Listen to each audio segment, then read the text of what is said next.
Hi, welcome to another edition of Pop In and Perk Up. This one is in honor of my 70th birthday, and we're going to take a look at a favorite pop-up book from each decade of my life. Let's get started. What better place to start than June of 1953, the date of my birth and also a famous event, the coronation of Queen Elizabeth I. And here's a great pop-up commemorating that. So what's a better thing to do to start my celebration than the Queen's own coronation? On the other hand, I'm very fond of an artist who worked in the 50s and 60s named Kubasta. From Czechoslovakia, he did a whole series of pop-ups over the years. My favorites are his big format ones like this title, An American Indian Camp. And like all of the titles in that series, they end up with a huge pop-up at the back of the book.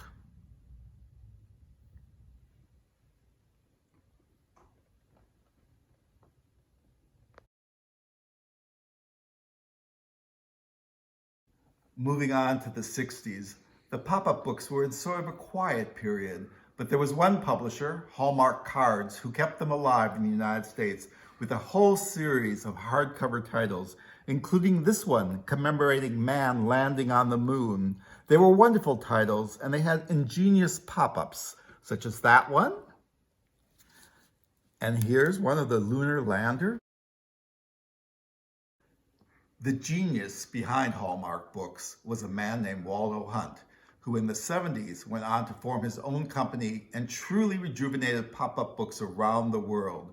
One of his big selling titles was called Haunted House, a really wonderful book with incredible pop-ups.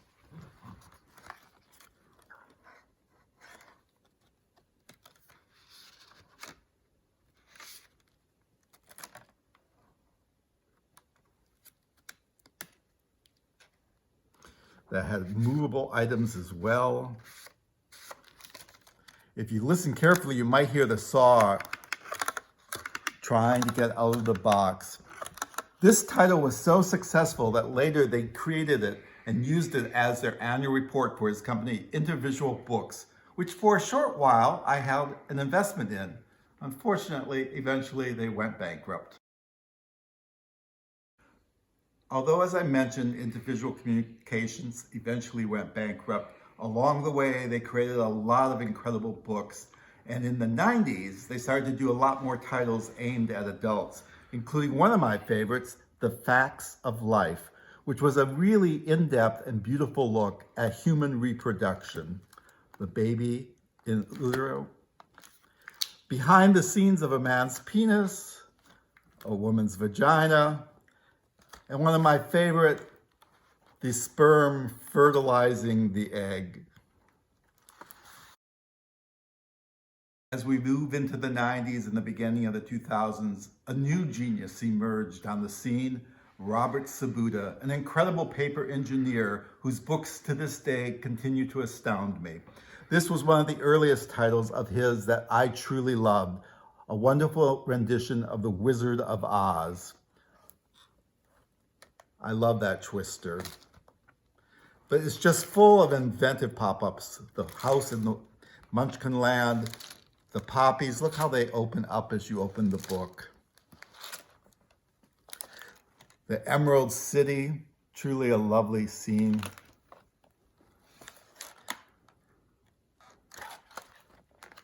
And one of my favorites, the Wizard of Oz and his balloon as he leaves the Emerald City. Isn't it amazing how that pops up?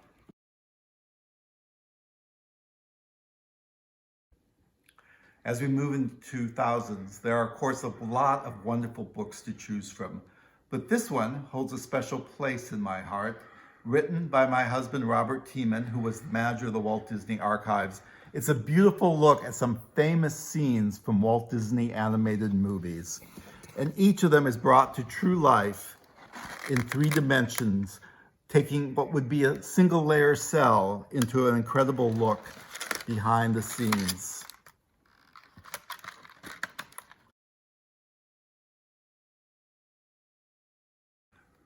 Over the past decade, I've continued to collect pop-up books, although these days I tend to buy only those that truly interest me, either because of the ingenuity of their paper engineering or more likely because of the beauty of their illustration. This title, Creatures of the Deep, is because of the beauty of its illustrations. Just look at these wonderful examples of what's beneath the water.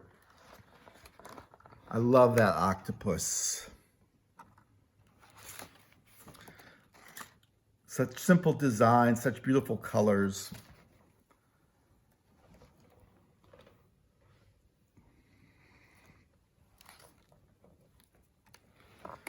The jellyfish.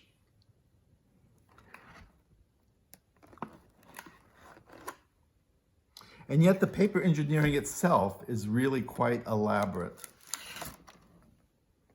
The whole scene brought to life.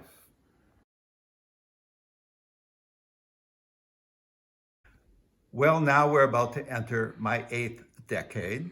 And although I don't have any pop-up books yet from that, because they are still to be published, I thought I'd end this series with a birthday card that was given at my 70th birthday party, because it's one of the more ingenious cards I ever seen. Nothing so unusual there, just a usual pop-up. But press there, sound and music.